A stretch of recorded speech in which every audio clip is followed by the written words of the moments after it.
एक खूप मोठे जंगल होते.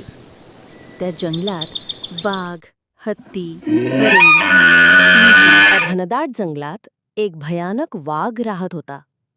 त्याच्या आवाजाने संपूर्ण जंगल थरथरत असे.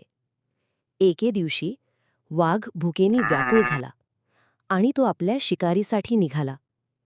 जंगलाच्या एका टोकाला त्याला एक बकरी गवत खात होती.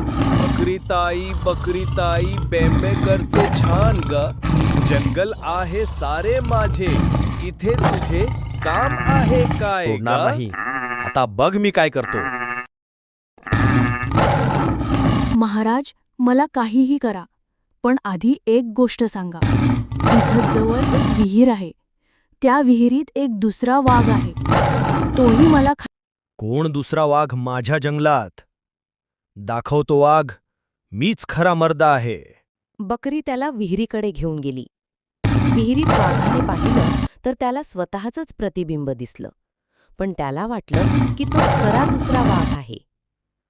तो गुरगुरला, उड्या मारल्या. सोडणार नाही. आता बघ मी काय करतो. असं म्हणून वाघ विहिरीत उडी मारतो आणि त्याला कळतं की तो फसला आहे, पण तोपर्यंत उशीर झालेला असतो.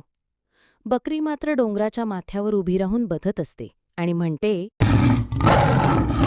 खरा मर्द तोच जो आपली बुद्धी वापरतो. मर्द असणं म्हणजे केवळ ताकदवान असणं नाही, तर वेळेवर योग्य निर्णय घेणं आणि संयम राखणं हेच खऱ्या मर्दाची ओळख असते. असं म्हणून बकरी आनंदाने नाचत गात जंगलात निघून जाते.